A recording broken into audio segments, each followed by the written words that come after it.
We're also going to do a time-to-patch analysis between the SCADA vendors and SCADA vendor and software vendors. So we're going to do some analysis there.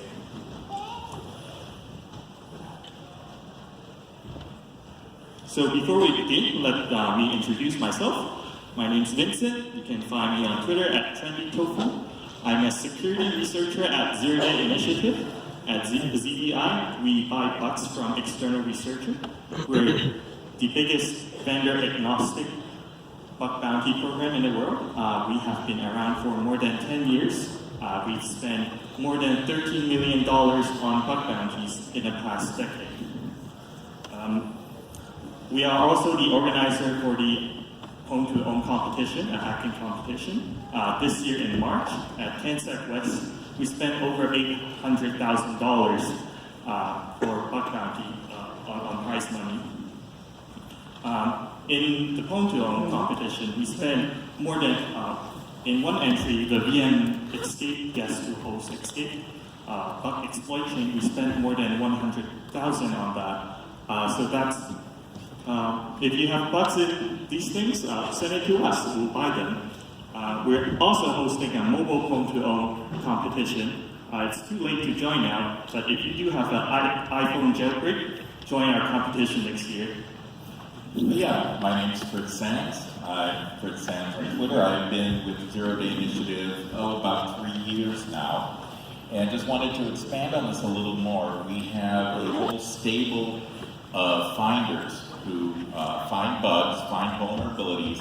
They don't have to write exploits for them. In fact, often we prefer they don't because that's more code for us to go through.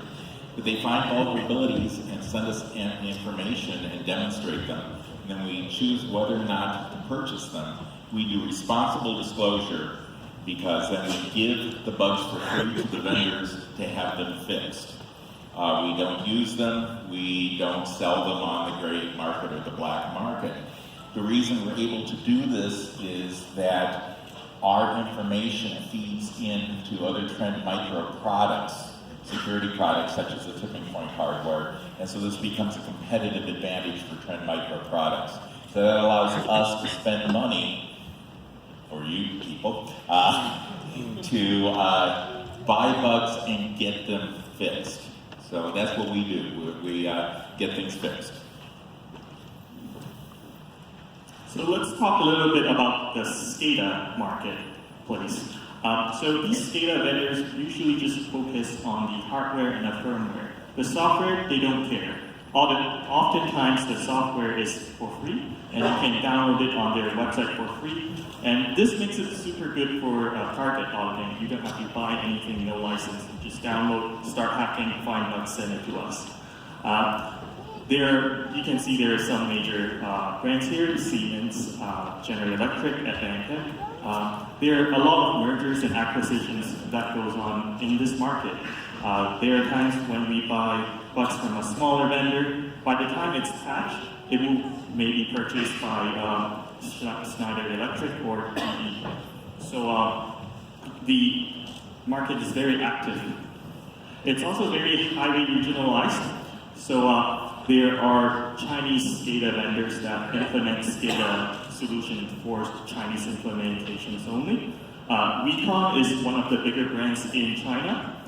There are ones in Germany. There are SCADA products developed by Italians, for Italians. So it's very regionalized. If you focus, say, Chinese market, the German market, German SCADA product could be very different. So that's something to know.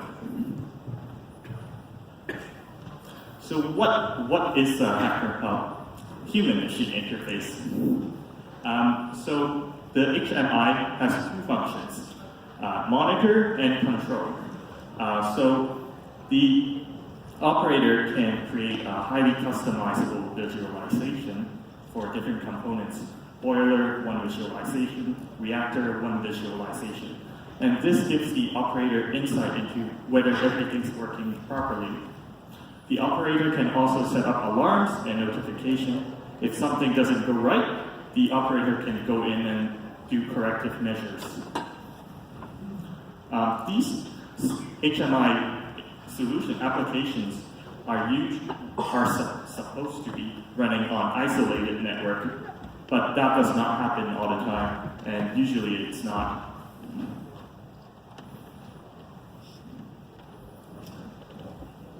So why target the human-machine interface, you ask? Well, because the HMI controls the infrastructure. You do not need to know the SCADA language, the protocol. You just need to control through the HMI interface. So in the Ukrainian power outage attack, it was the case that the attacker just VPN'd it and then start flipping switches, loop, loop, loop, and then power went off. They didn't really have to send out like motor command information, so they just mess with the graphical interface.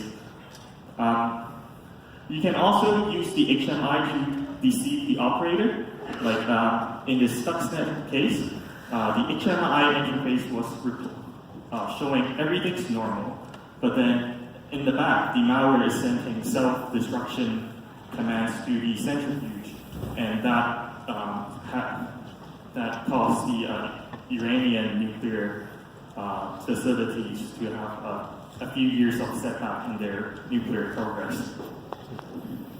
So there's one thing, if you look back on the slide, one thing to really point out about this is it takes specialized knowledge to know how to work the SCADA, the SCADA commands in the SCADA network. But you guys all are really great with the knowledge of how to hack into Windows boxes and Windows servers.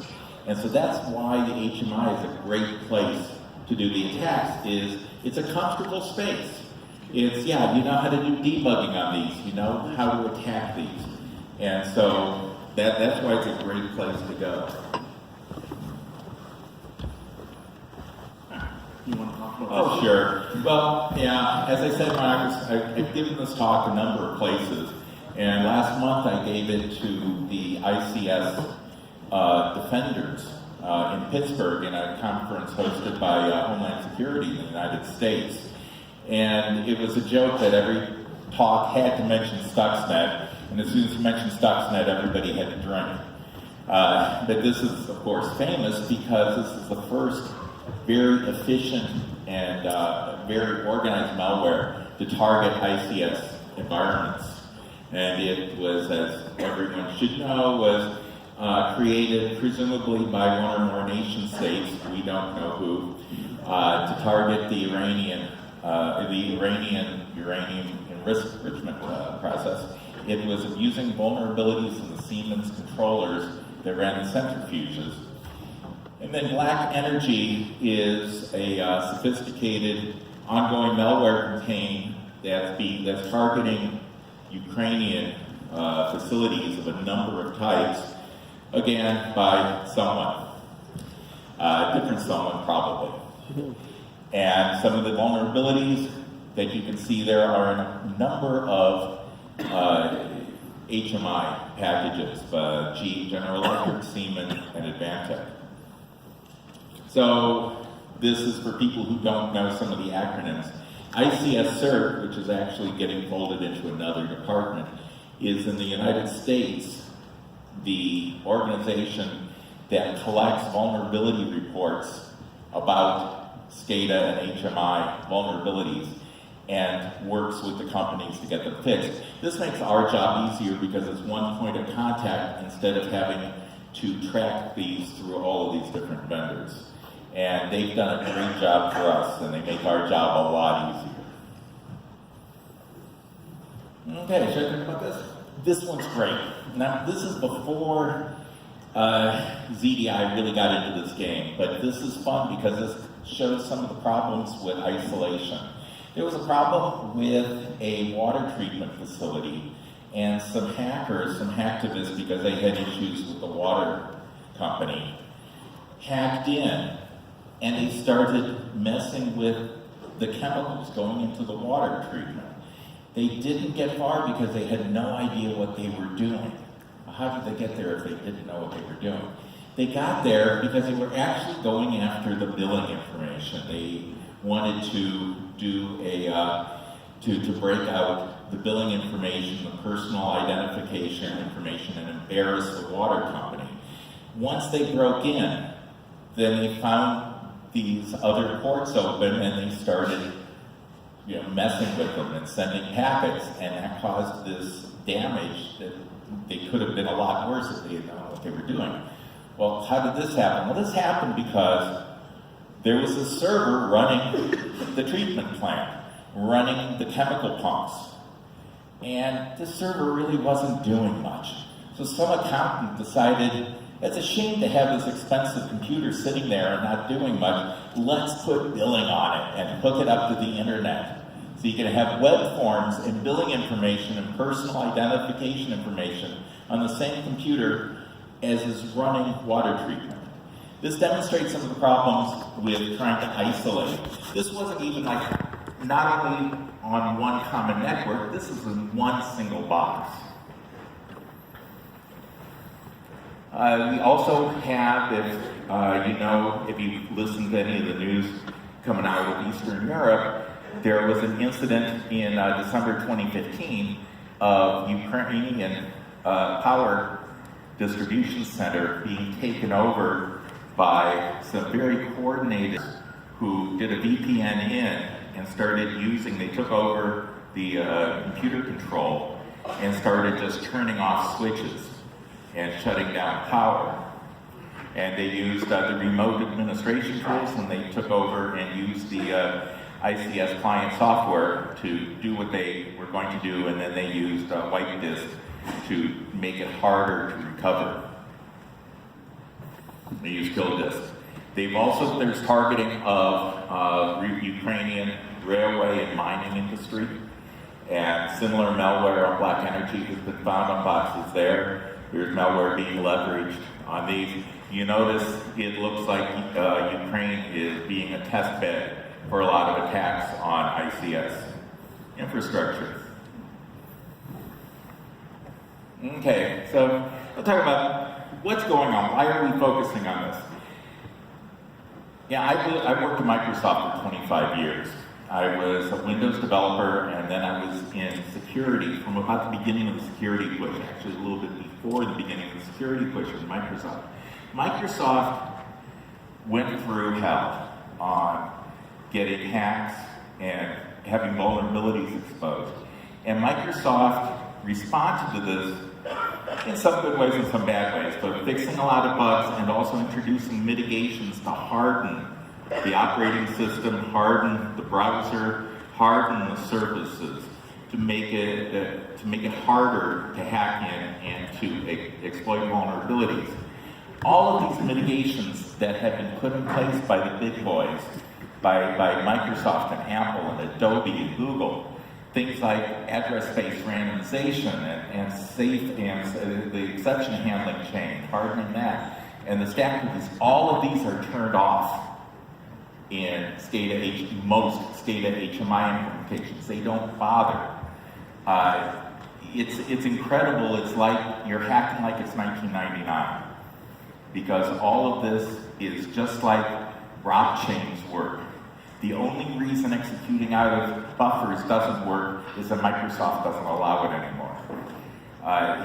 They assume they're on an isolated network, even though, as we've talked about, that's a pretty assumption, but it's not usually valid. So this shows that our presentation is also meant for management, because we have a pie chart. Right? So it's all of the entire range of vulnerabilities in HMI. Memory corruption, good old memory corruption. I'll have a great story about that later. Credential management, insecure defaults, code injection, authentication. We'll cover them all. Now, we're going to get to the fun part of the presentation for you guys, because we're going to get down to the real code. So, you want to talk about this one? I'll talk about my favorite one. What? The password one. Oh, okay. We thought for code injection, we would not do yet another SQL injection. Everybody's done bottom tables. We all know SQL injection. This is an interesting one, because this is on a product called Cogent Data Hub. They have a scripting language called Gamma. And it turns out you can execute anything you want in their scripting language. Anyone anonymously can do so. This shows their pretty HMI screen. So Gamma is their scripting language. It's built on C++. It is customized for their environment so you can put up nice displays, etc. And the flaw exists in eval expression because of course it would. And if you take a look at the code, it looks okay. It's hardened so that you have to have a special flag set for allow any expression or nothing will happen. That should be safe, right? The problem is you can do a remote anonymous call to turn on allow any expression. So it's merely 2 parts instead of 1 part. You have to first do the call to say, now allow any expression, and then second, put in your expression. So here's the demo because you want to hit the button. Because as we all know, oops, is it going? 1 second. No. Technical problem. Here. Because as we all know in our field, you cannot see a calculator too many times. Right? There's firing off in the background. And there's the calculator. So you get remote execution, which is, of course, 5 calculators are better than 1. Now, they fixed this in a very nice way. They removed the code. Because removed code is the best fixed code, right? What they did do is they put in a comment that said, if you need this functionality to be able to evaluate remote expressions, you have to put the code back in, because now you are responsible for guaranteeing that you have isolated the system. Right? So then the default is, we're assuming you're not isolated, and then you have to validate you're on an isolated network, and then put the code back in to allow expressions.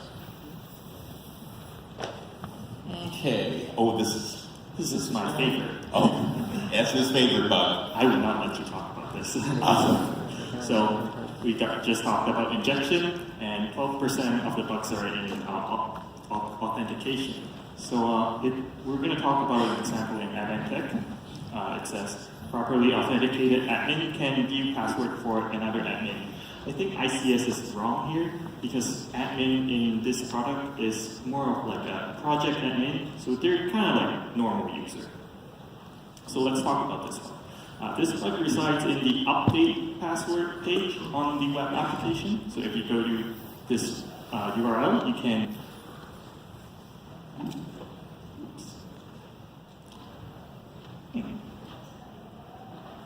you can see like test1 password.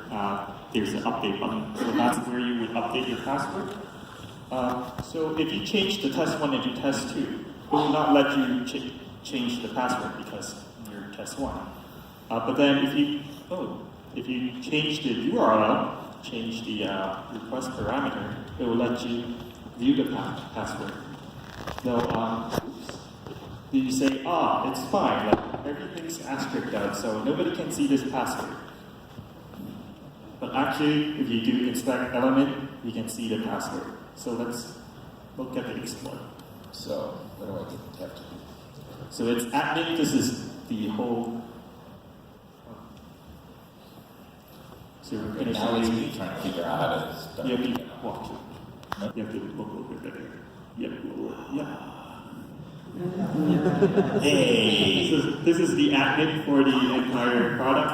We're going to show you there are 3 users, admin, the real admin, test1 and test2, the project admins.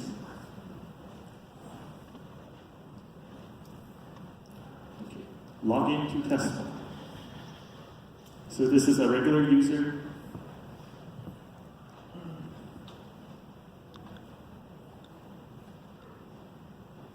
and then it tries to change it to test 2, and maybe it can do the password. Product says, nope, go away. But then if you change the request parameter, test 2, now you have the password page. And it's super secret, right? So if you do inspect element, you can see the password for test 2.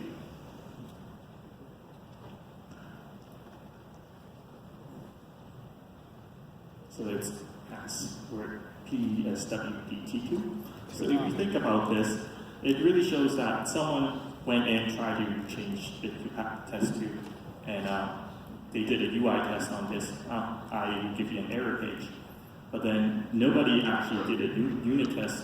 So if you're looking for bugs, don't just stay on the UI level, but actually try to attack the infrastructure, the backbone, the web server.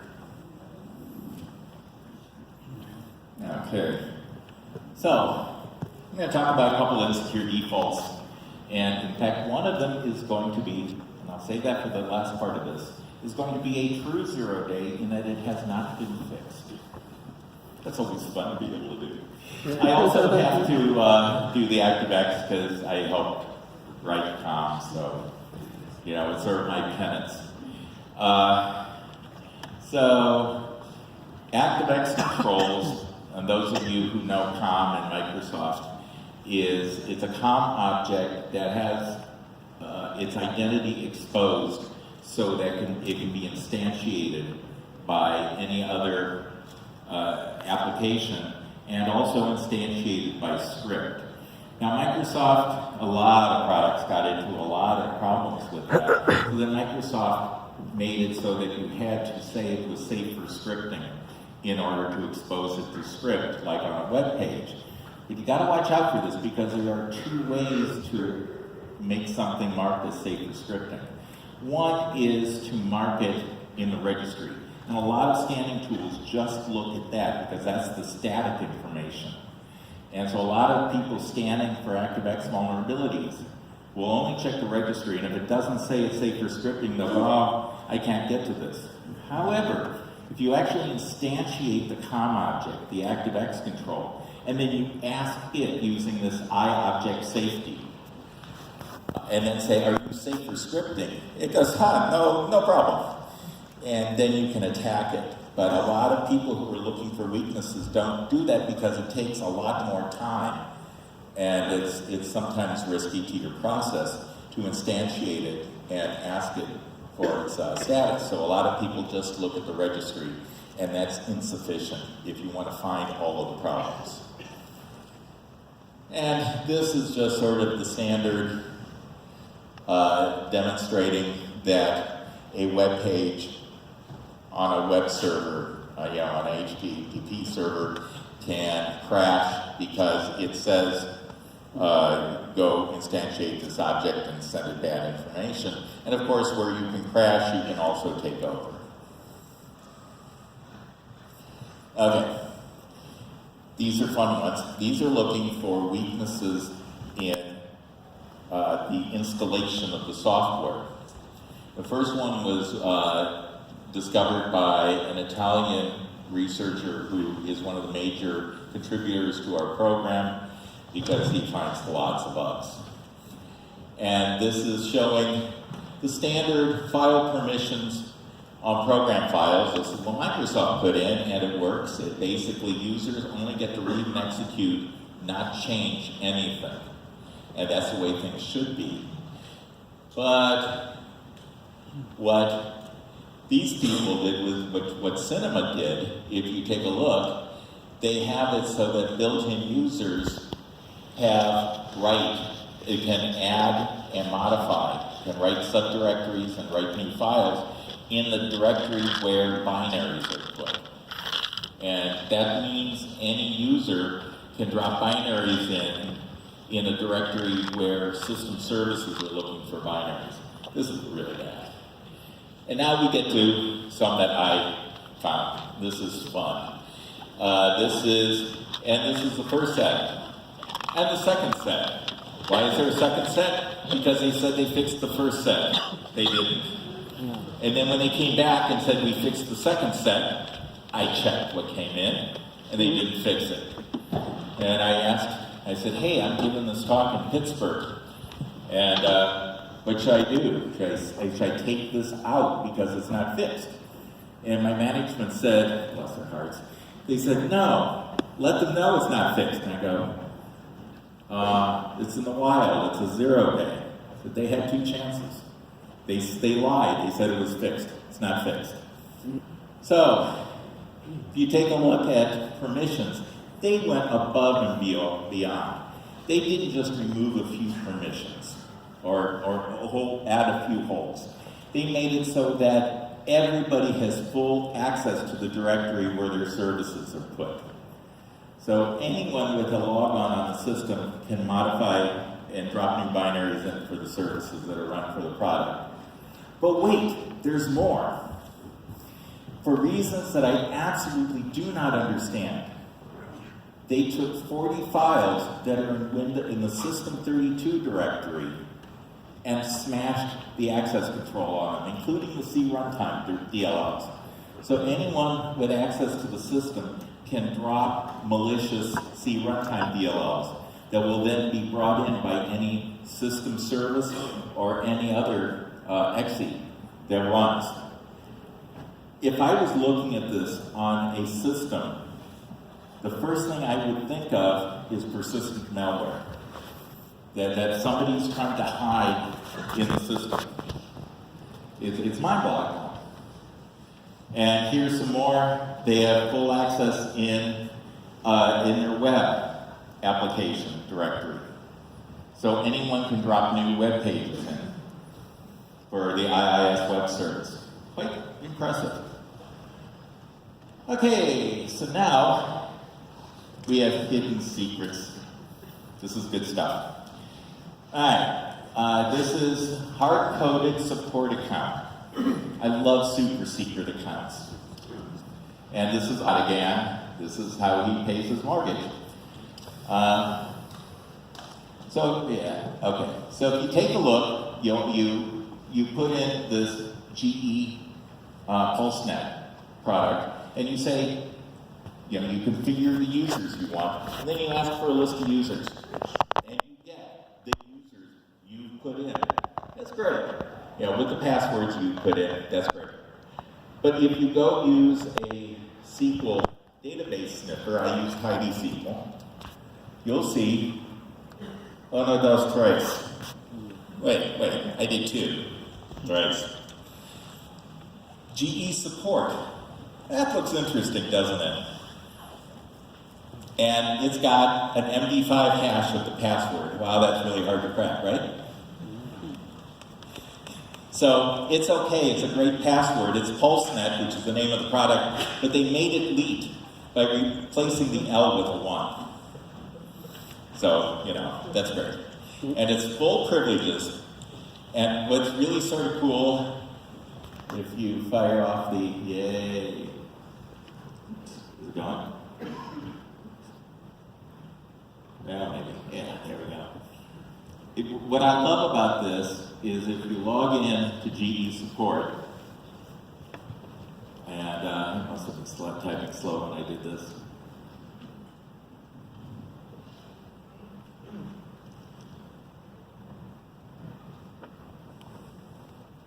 And then you say, show me all of the users. It still doesn't show you. So it's got special code in there for secret accounts that won't make the account list. So it makes sure the operator doesn't even know about this extra account. That's pretty cool.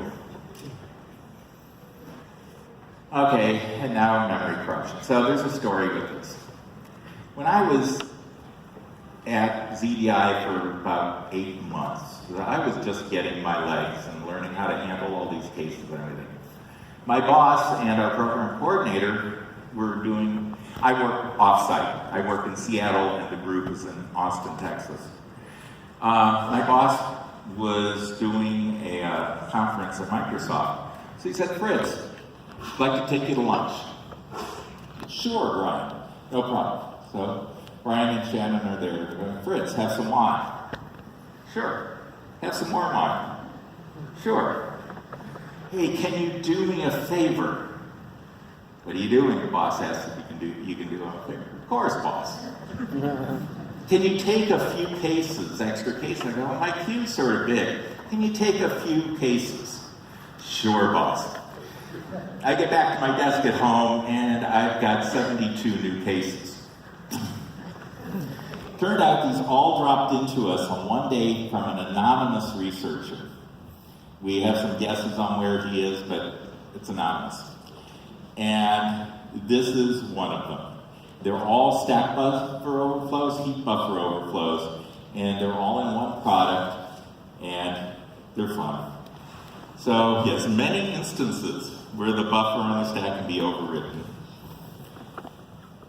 And this is Advantech. You notice you're hearing Advantech a lot, right? Good people to look at. Thanks for throwing it over now. So there's a service in the context of local administrator. It listens on the TCP port and it listens to RPC requests. And the requests are modeled on the IO control API, where you've got what's called an ioctal, a magic number, which basically is what function are you executing. And so it's got a